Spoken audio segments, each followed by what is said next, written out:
जय हिंद दोस्तों, class 9th की मैथ गणित मंजरी से आज हम एक्सरसाइज सेट 2.3 करने वाले हैं, इंट्रोडक्शन टू लीनियर पॉलिनोमियल से।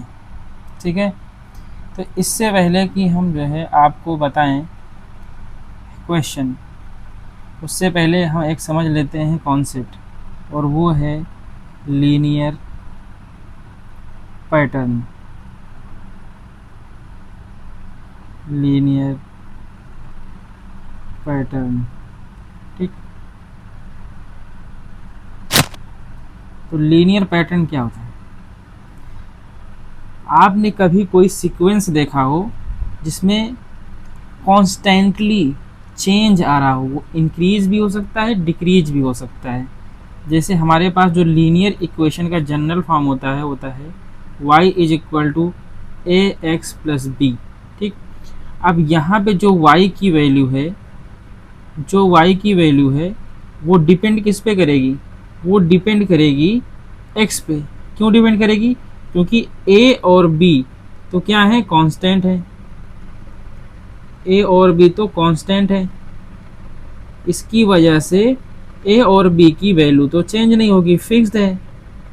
चेंज क्या हो सकती है? वो x की वैल्यू। ठीक है, x की वैल्यू, या फिर हम लिख सकते हैं वैल्यू ऑफ x। ठीक, तो वैल्यू ऑफ x चेंज करेगी और इसी पे डिपेंड करेगा। जैसे जैसे x की वैल्यू चेंज होगी, वैसे वैसे y की वैल्यू बदल जाएगी। यानी कि जो y की वैल्यू है वो डिपेंड कर रही है x की वैल्यू पे। ठीक है, तो y is equal to a x plus b ऐसा रखा। वहाँ पे x की वैल्यू अगर मैं एक रखता हूँ, ठीक है, 1 रखता हूँ, तो इसकी वैल्यू देखो क्या आ जाएगी y की। तो y इज इक्वल टू आ जाएगा a प्लस बी। और अगर x की वैल्यू मैं रखूँ 2, तो क्या आ जाएगा? y is equal to a into two plus b. तो y is equal to 2a plus b. तो इसका मीनिंग ये हुआ कि हमारे पास जो भी x की वैल्यू, जो भी y की वैल्यू हम फाइंड कर रहे हैं, वो डिपेंड कर रही है x की वैल्यू पे। और x की वैल्यू क्या है? वो कॉन्स्टेंटली और सीक्वेंसली मीन्स एक सीक्वेंस में चेंज होगी, कॉन्स्टेंटली एक सीक्वेंस में चेंज होगी। और जो भी सीक्वेंस में चेंज होगी वो इंक्रीज भी हो सकती है, डिक्रीज भी हो सकती है। तो जो कुछ पैटर्न मिलेगा, यहाँ पे सीक्वेंस मिलेगा, उस एक्स के नंबर में एक्स की वैल्यू जो रखेंगे, जैसे एक्स की वैल्यू 2 रखना है, 4 रखना है, 6 रखना है, 8 रखना है, तो इसमें जो एक पैटर्न देखने को मिलेगा हमें, उस पैटर्न से ही एक हमारा एक जो पैटर्न बनेगा उसको बोलेंगे लीनियर पैटर्न। ठीक, एक रिलेशनशिप बनेगी हमारी। ठीक, कि जो वैल्यू चेंज हो रही है उसमें और जो वैल्यू हमें निकालनी है फिक्स्ड वैल्यू, ठीक, उसमें एक रिलेशनशिप बनेगी। उसमें क्या बनेगी? एक रिलेशनशिप। तो उसी को बोलेंगे लीनियर पैटर्न। ठीक है, उसी को बोलेंगे लीनियर पैटर्न। तो आई होप आप लोगों को लीनियर पैटर्न जो है समझ में आ गया होगा।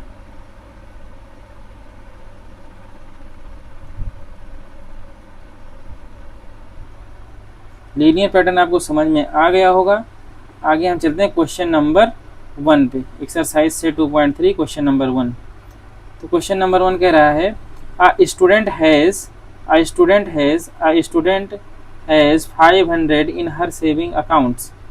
ठीक, कोई स्टूडेंट है, उसके सेविंग अकाउंट्स में 500 रुपीज़ हैं। ठीक है, she gets 150 every month as pocket money. तो पॉकेट मनी उसके घर वाले देते होंगे, कितना? 150 rupees. How much money will she have at the end of every month.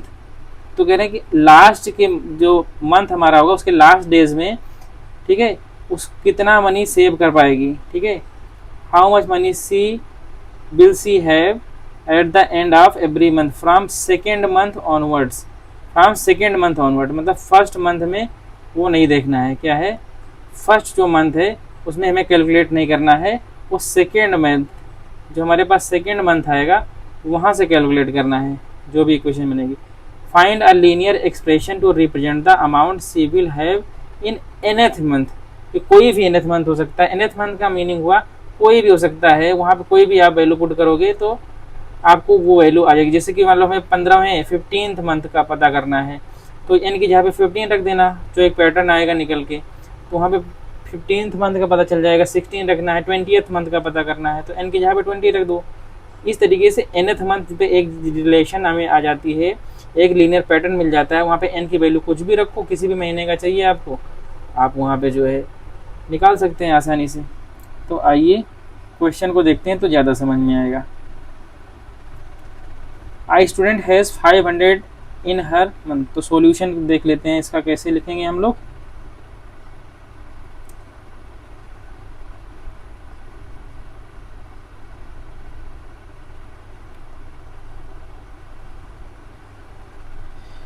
Total amount कितना है उसके पास 500, ठीक है।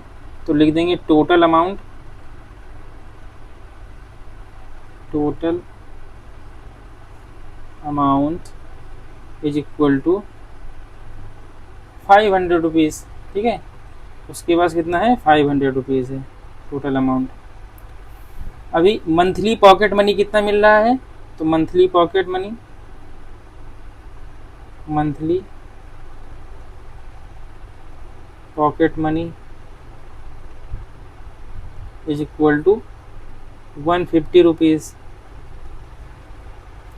एट द एंड ऑफ, अब हमें पता करना है कि सेकेंड पे, थर्ड पे, इसी तरीके से एक पैटर्न निकालेंगे।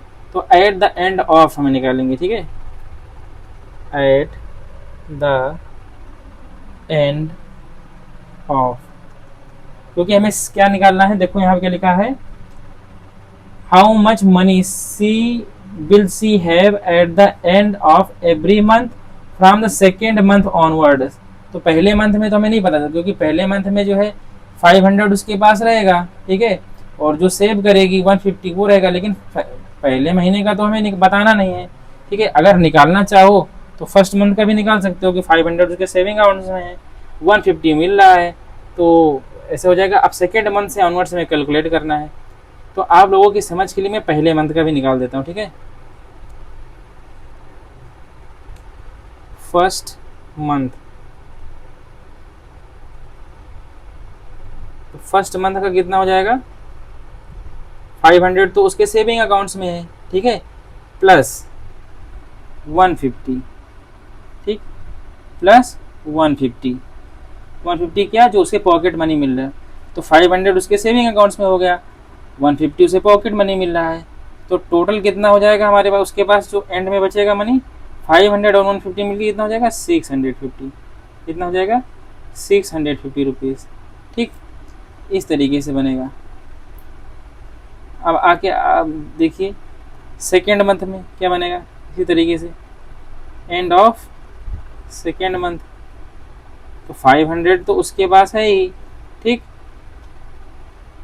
उसके बाद क्या पैटर्न बना, देखो 150 में 2 से मल्टीप्लाई करेंगे, क्यों, क्योंकि 150 तो पहले मंथ में था, अभी दूसरे मंथ में क्या है 150 इंटू 2 हो जाएगा।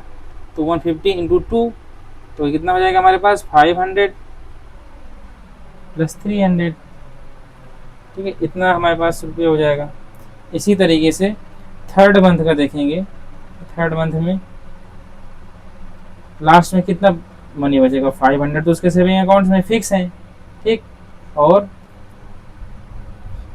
थर्ड मंथ ऑनवर्ड में उसको कितना पैसे मिल जाएंगे, तो फर्स्ट में मंथ में उसको मिले थे 150 रुपीज़ पॉकेट मनी, तो 3 महीने में लगातार कितना जाएंगे, इसको 3 से मल्टीप्लाई करेंगे। तो थर्ड मंथ का है ये, थर्ड मंथ में लास्ट में उसको सेविंग कितना मिलेगा, फिर 500 प्लस 150 इंटू 3, ठीक है।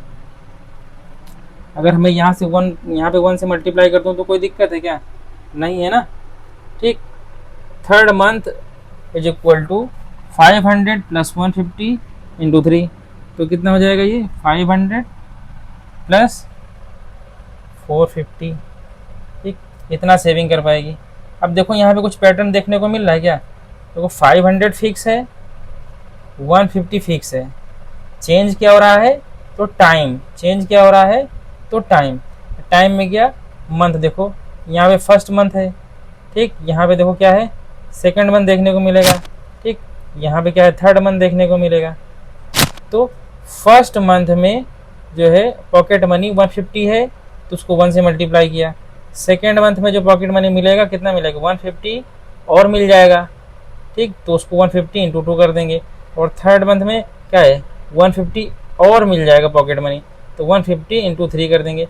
इस तरीके से अगर देखें तो हमारे पास जो nth मंथ में मिलेगा, ठीक है, nth मंथ में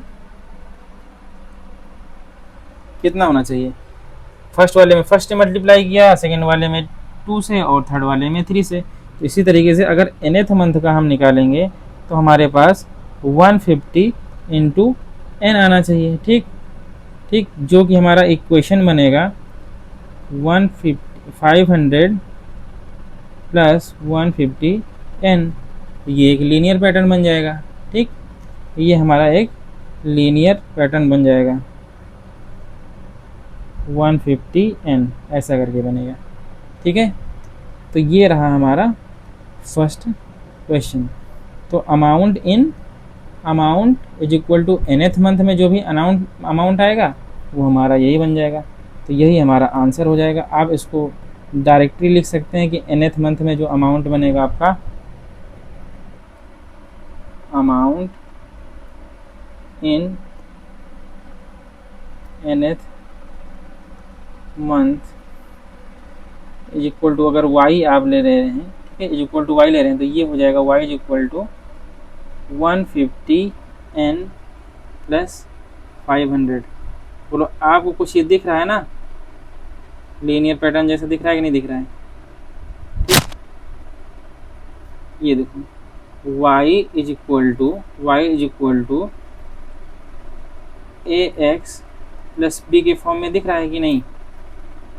a की जगह पे 150 है, x की जगह पे n है और b की जगह पे 500 है, तो एक लीनियर पैटर्न भी हमको देखने को मिल गया।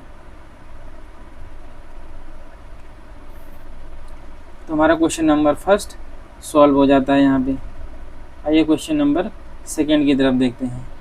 क्वेश्चन नंबर सेकंड में क्या कह रहा है, a rally starts with 120 members. A rally start, जो रैली एक है वो स्टार्ट्स हो रही है विद 120 मेंबर्स, ठीक। Each hour 9 members drops out of the group. अब इसमें देखो कहना है कि हर घंटे में, ईच आवर में, ठीक है, क्या करें, हर घंटे में 9 मेंबर्स जो है वो ड्रॉप आउट हो जा रहे हैं ग्रुप से, निकल जा रहे हैं।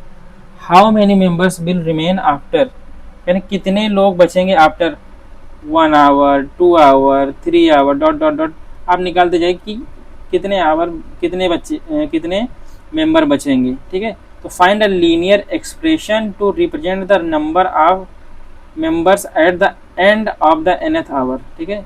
तो nth आवर की लास्ट में आपको बताना है। तो सबसे पहले देखिए कि 120 मेंबर्स तो आपके पास है, रैली स्टार्ट हो रही है, अभी रैली कुछ जो लोग हैं, ठीक है, रैली ऐसे स्टार्ट कर रहे हैं, कुछ लोग हैं। अब वो एक जो है हर घंटे में 9 पीपल क्या हैं, 9 पीपल ड्रॉप आउट कर जा रहे हैं, 9 मेंबर जो है वो ड्रॉप आउट कर जा रहे हैं, से बाहर निकल जा रहे हैं हर घंटे में। अब बताना है कि 1 घंटे बाद कितने बचेंगे, 2 घंटे बाद कितने बचेंगे, 3 घंटे बाद कितने बचेंगे लोग, ये हमको बताना है। उसके हिसाब से लीनियर पैटर्न भी अपना बनाना है, ठीक है। तो सॉल्यूशन में आइए देखते हैं।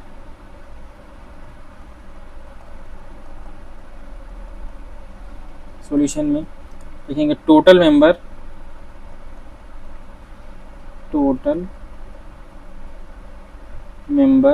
Is equal to 120 total member है। Members drop out each hour, ठीक है, और यहाँ पे लिखेंगे member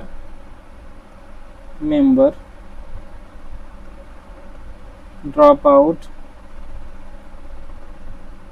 each hour is equal to 9, ठीक। After 1 hour, after 2 hour, after 3 hour, अब हम निकालेंगे कि आफ्टर टाइम पीरियड ऑफ, तो यहाँ पे लिख देंगे after time period of,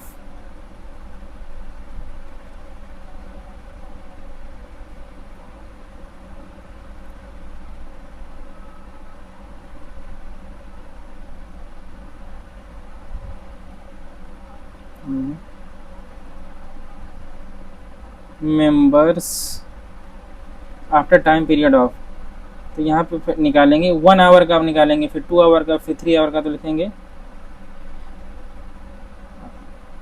1 our. तो टोटल हमारे थे 120 और 1 आवर में कितने निकल जाएंगे 9, ठीक है। तो हमारे पास बचेंगे कितना 111। इसी तरीके से आफ्टर 2 आवर देखो तो 2 आवर बाद 120 माइनस 9 इंटू 2, क्यों, क्योंकि हमारा इस आवर में भी जो अगले 1 घंटे का टाइम पीरियड है उसमें भी 9 मेंबर्स ड्रॉप आउट हो जाएंगे, तो हमें 9 इंटू 2 करना पड़ेगा ना। तो यहाँ पे ये हो जाएगा, यहाँ से निकलेंगे कितना 18 पीपल निकलेंगे। जब 18 पीपल निकलेंगे तो हमारे पास बचेंगे कितना 102, ठीक। अब थर्ड आवर में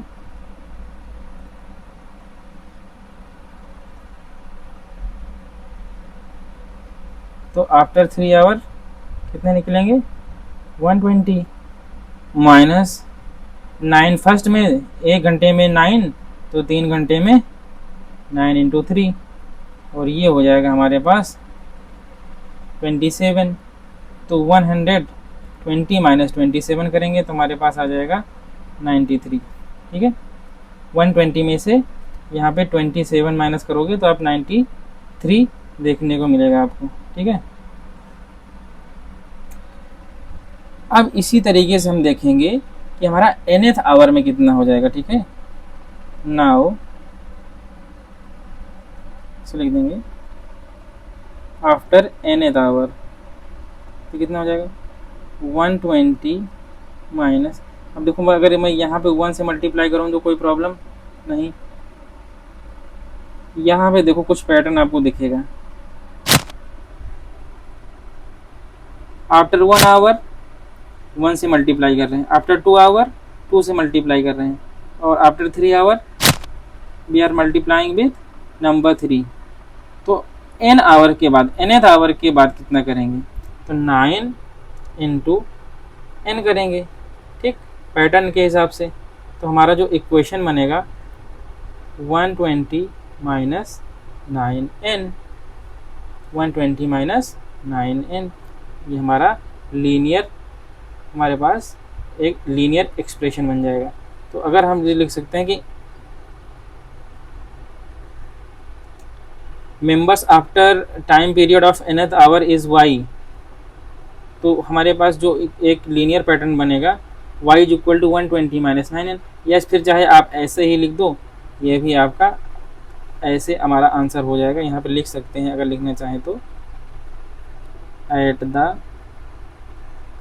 and of the nth hour is equal to 120 minus 9. Question number 3 is saying, suppose the length of a rectangle is 13 centimeter.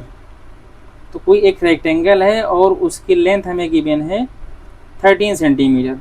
Find the area if the breadth is, तो breadth क्या हो रहा है change हो रहा है। First case में 12 centimetre है, सेकेंड केस में 10 सेंटीमीटर है, और थर्ड केस में 8 सेंटीमीटर है। Find linear pattern representing the area of the rectangle, तो लीनियर पैटर्न बताना है representing the area of the rectangle. तो सबसे पहले हम एक रेक्टेंगल यहाँ पे आपको बना के दिखा देते हैं। तो ये एक रेक्टेंगल है, ए बी सी डी, ठीक, और इसकी लेंथ जो है वो फिक्स है। तो लेंथ है 13 सेंटीमीटर, लेंथ 13 सेंटीमीटर फिक्स कर दी गई है। अब केस के हिसाब से देखेंगे कि इसकी ब्रेथ जो चेंज हो रही है, एक केस में 12 सेंटीमीटर है, दूसरे में 10 सेंटीमीटर है, और तीसरे में 8 सेंटीमीटर है। तो इसी हिसाब से हम इसका एरिया निकालेंगे और उसके बाद देखेंगे कोई पैटर्न बन रहा है तो उस पर हम एक लीनियर पैटर्न निकालेंगे, ठीक है।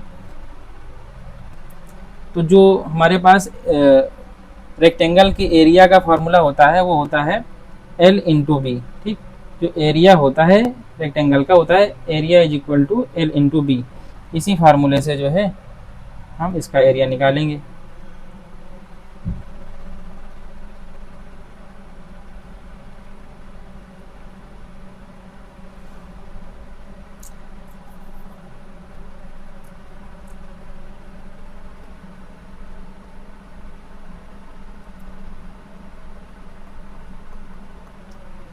सॉल्यूशन में देखेंगे, given length of rectangle is equal to 13 centimetre. तो गिवन क्या है हमें लिखेंगे, गिवन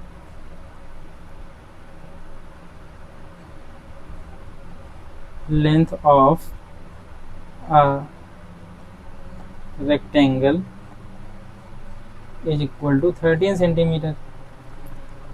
तो फर्स्ट केस में देखेंगे, फर्स्ट केस में if breadth is 12 centimetre, breadth is equal to 12 centimetre, क्या हो जाएगा, area area of rectangle is equal to length into breadth. और ये है हमारा 13 है लेंथ और 12 है हमारे पास। ठीक, तो एरिया जो हमारा हो जाएगा यहाँ पे, एरिया हो जाएगा हमारे पास 13 इंटू 12 करेंगे तो हमारे पास आंसर आ जाएगा 156 सेंटीमीटर स्क्वायर, क्योंकि 13 सेंटीमीटर में है और 12 सेंटीमीटर में है और दोनों मिल जाएंगे तो सेंटीमीटर स्क्वायर बन जाएगा। ठीक, सेकेंड केस में आप देखिए ब्रेड्थ क्या हो रही है,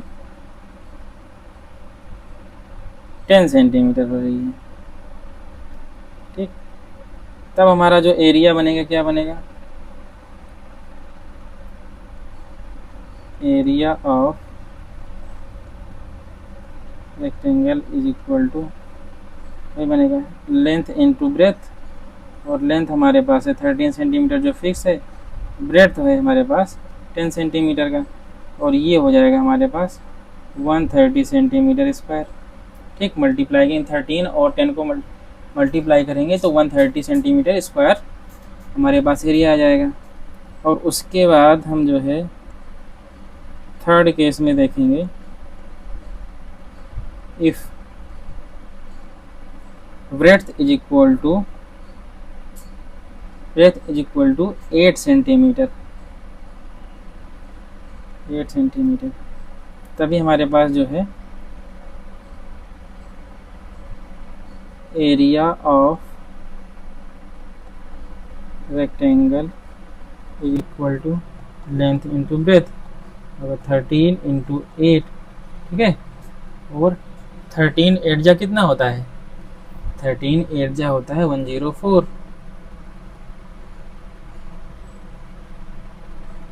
सेंटीमीटर स्क्वायर।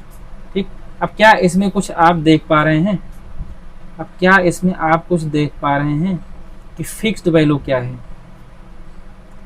अगर आप देख पा रहे हैं इसमें तो देखिए 13 यहाँ पे फिक्स्ड वैल्यू है, 13 यहाँ पे भी फिक्स वैल्यू है, और 13 यहाँ पे भी फिक्स वैल्यू है, यानी कि जो हमारी लेंथ है वो फिक्स्ड वैल्यू है उसकी, जो वेरी कर रहा है वो ब्रेड्थ है। तो लेट ब्रेड्थ इज इक्वल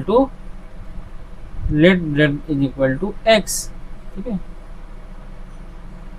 अगर हमें एक लीनियर जो है एक्सप्रेशन बताना है, एक लीनियर पैटर्न फाइंड करना है, तो जो चेंज हो रहा है उसको एक वेरिएबल हमें ले लेते हैं, तो वेरिएबल हम एक्स ले रहे हैं। ठीक, तो let the breadth is equal to x centimetre. ठीक, एंड एरिया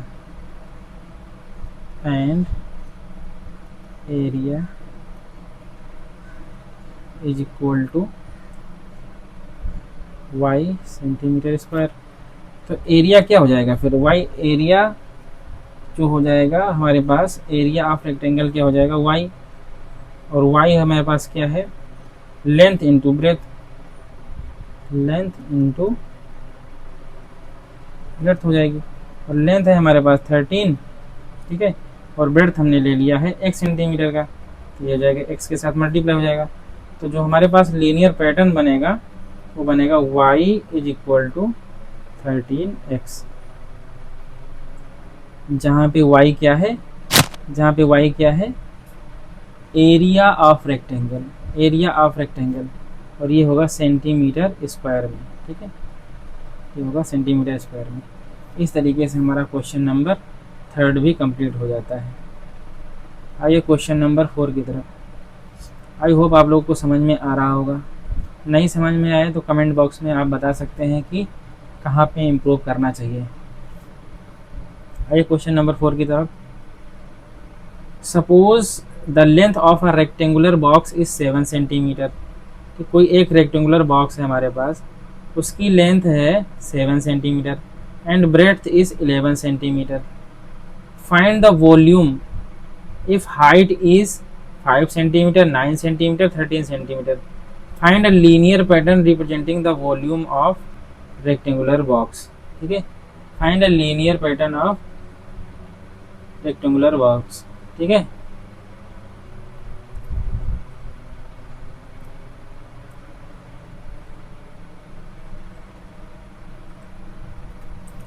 आइए लिखते हैं सॉल्यूशन इसका।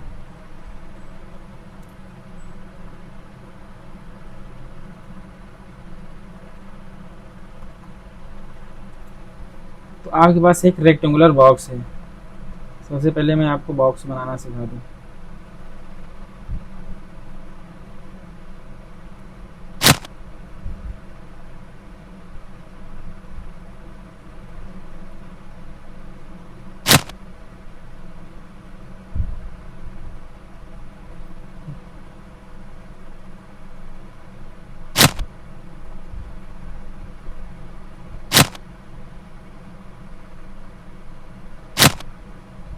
ये हमारा बन जाएगा एक रेक्टेंगुलर बॉक्स। अब इसकी लेंथ आपको गिवन है 7 सेंटीमीटर, 7 सेंटीमीटर आपको इसकी लेंथ गिवन है, और ब्रेड्थ इसकी है, देखो ब्रेड्थ इसकी गिवन है 11 centimetre. Length of a rectangular box is 7 centimetre and breadth is 11 centimetre. ये 11 सेंटीमीटर है। क्वेश्चन बनाने वाले ने भी लेंथ को कम रखा है और ब्रेड्थ को ज़्यादा रखा है। Box is rectangular box, length हो गई 7 सेंटीमीटर, ब्रेड्थ हो गई 11 सेंटीमीटर। वॉल्यूम बताना है जब भी हाइट क्या है चेंज हो गई। अब ये हाइट क्या है, वेरी कर रही है, ठीक, हाइट जो हमारी h है ये वेरी कर रही है। तो first case, second case, third case में इस तरीके से निकालेंगे हम, ठीक है। सॉल्यूशन में क्या है, गिवन क्या है, हमें गिवन है लेंथ,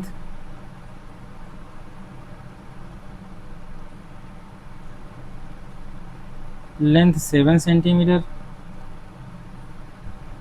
ब्रेड्थ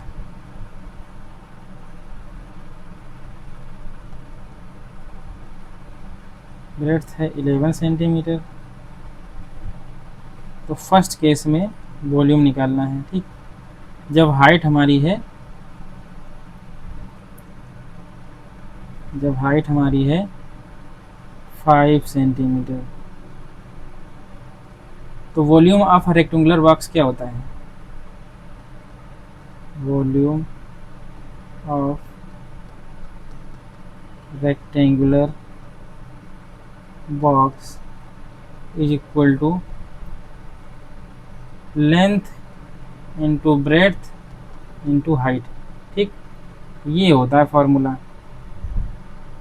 रेक्टेंगुलर बॉक्स का, जो है हमारे पास वॉल्यूम का है, L B H, L into B into H, length into breadth into height.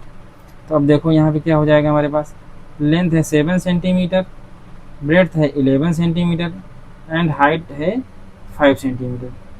तो हमारे पास इसका जो वॉल्यूम आ जाएगा वो हो जाएगा, इसको मल्टीप्लाई करेंगे आप तो 77 हो जाएगा। देखो इसको मल्टीप्लाई करो तो हो जाएगा कितना, 77, ठीक। और 77 को जो है 5 से मल्टीप्लाई करोगे तो ये हो जाएगा 385 सेंटीमीटर क्यूब। ठीक है, सेंटीमीटर क्यूब क्यों? क्योंकि 3D कंस्ट्रक्शन है और वॉल्यूम जो है हमेशा क्यूब में आएगा, क्योंकि ये सेंटीमीटर में है, ये सेंटीमीटर में है, लेंथ ब्रेड्थ हाइट दोनों तीनों जो है सेंटीमीटर में है, और तीनों का जब मल्टीप्लाई होगा तो वो क्यूब में बदल जाएगा। ठीक, अब देखते हैं सेकंड केस में। सेकंड केस में जब ये जो है हाइट अपनी क्या है, इस बार हाइट हो जाएगी 9 सेंटीमीटर, तो वॉल्यूम क्या हो जाएगा 7 इंटू 11 इंटू 9। ठीक, 7 इंटू 11 इंटू 9, और यहाँ पे हो जाएगा 693 सेंटीमीटर क्यूब। ठीक, क्यों? क्योंकि इसको मल्टीप्लाई करेंगे तो 77 ही आएगा। अब इसी तरीके से थर्ड केस में अगर आप देखें और हाइट क्या है 13 सेंटीमीटर है, तो वॉल्यूम क्या हो जाएगा L into B into H, और यहाँ पे 7 इंटू 11 इंटू 13 सेंटीमीटर, यह भी फिक्स है 77। 13 से मल्टीप्लाई करना है, तो 13 से जब मल्टीप्लाई होगा तो इसका जो हमारे पास वॉल्यूम आ जाएगा 101 सेंटीमीटर क्यूब। आप लोग मल्टीप्लाई करके देख लीजिएगा। ठीक है, 1001 सेंटीमीटर क्यूब आ जाएगा। अब लीनियर पैटर्न निकालना है जो वॉल्यूम है, लीनियर पैटर्न निकालना है। तो अब देखना है इसमें वैल्यू फिक्स किसकी है और चेंज किसकी हो रही है वैल्यू। तो वैल्यू फिक्स किसकी है और चेंज किसकी हो रही है वैल्यू। देखिए यहाँ पे इतनी वैल्यू फिक्स नज़र आ रही है कि नहीं नज़र आ रही, ये वैल्यू। ठीक, ये वैल्यू आपको फिक्स नज़र आ रही होगी। ठीक है, यहाँ पे भी यही वैल्यू आपको फिक्स नज़र आएगी।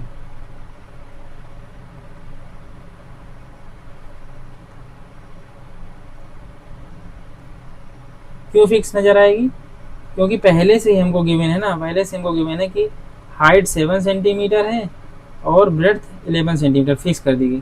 तो चेंज हो रही है कंडीशन में वो हमारी हाइट चेंज हो रही है। ठीक, लेंथ लेंथ दी हुई थी 7 सेंटीमीटर, ब्रेड्थ दी हुई थी 11 सेंटीमीटर, हाइट हमारी चेंज हो रही है, ये हमारी हाइट चेंज हो रही है।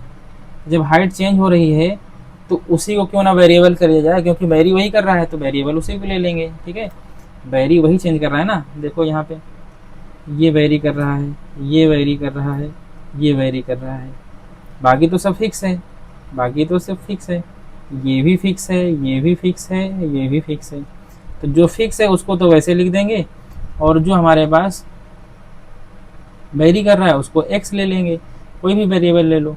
ठीक है, ठीक, या फिर h ले लो, हाइट है तो h ले लो। ठीक है, late height is equal to 8 centimeter, then volume of rectangular box B is equal to 7 into 11 into h। ठीक, L into B into h। ठीक, L into B into h। इसको यहाँ पे अगर लिखना चाहें तो आप लिख भी देना यहाँ पे ऐसे करके।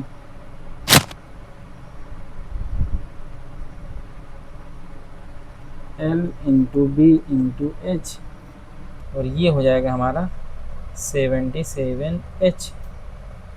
ठीक, ये हो जाएगा हमारा 77h।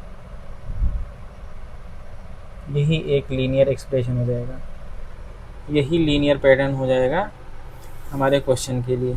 ठीक है, आइए क्वेश्चन नंबर 5 की तरफ चलते हैं। Question number 5 is the last question of this exercise. बोल रहा है कि Sarita is reading a book of 500 pages, Sarita is reading a book of 500 pages, total pages कितने हैं 500 के। She reads 20 pages every day, और वो हर दिन कितने पढ़ती है, एवरी डे 20 पेजेस पढ़ती है। How many pages will be left after 15 days, और 15 डेज के बाद कितने जो पेजेस हैं बच जाएंगे। ठीक है, वो लगातार अगर 15 दिन तक पढ़ती है तो कितने पेजेज उसके बच जाएंगे। तो express this as a linear pattern, इसको एक लीनियर पैटर्न की तरह आपको एक्सप्रेस करना है। ठीक है, तो कोई एक बुक है, ठीक है, कोई एक बुक है, ठीक,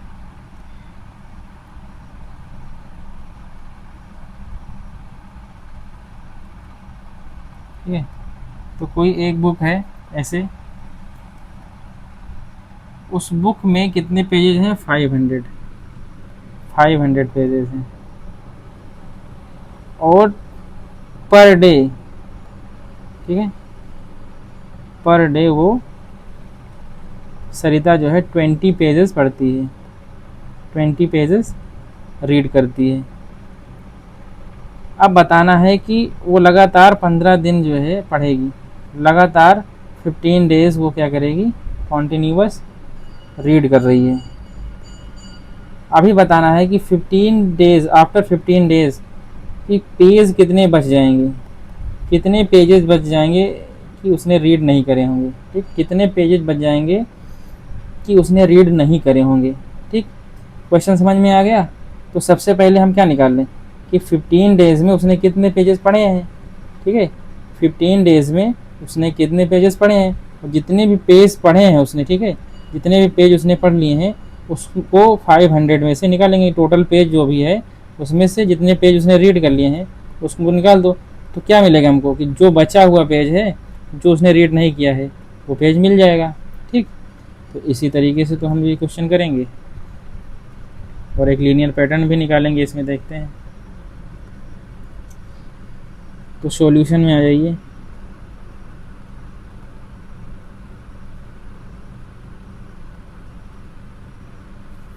total pages,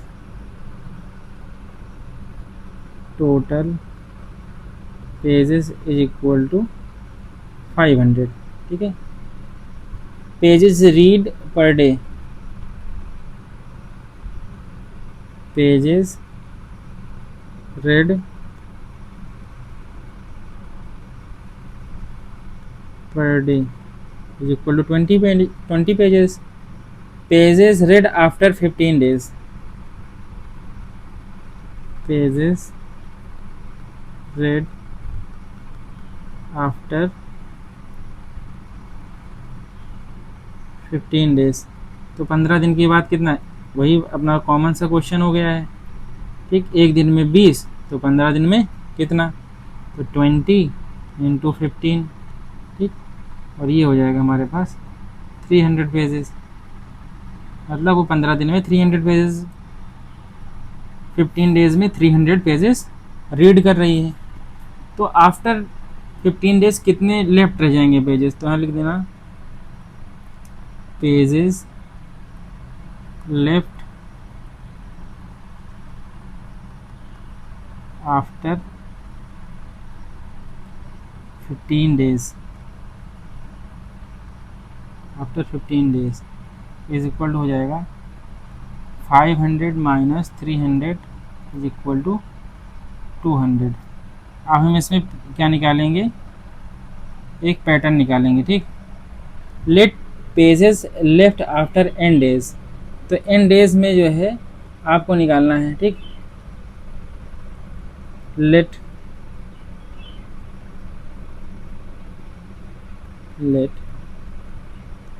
pages left after n days. ठीक, तो भाई एक दिन में क्या है उसको 20 इंटू 1, एक दिन में वो पेजेस पढ़ेगी 20 इंटू 1, 2 दिन में पढ़ेगी 20 इंटू 2, 3 दिन में पढ़ेगी कितना रीड करेगी 20 इंटू 3।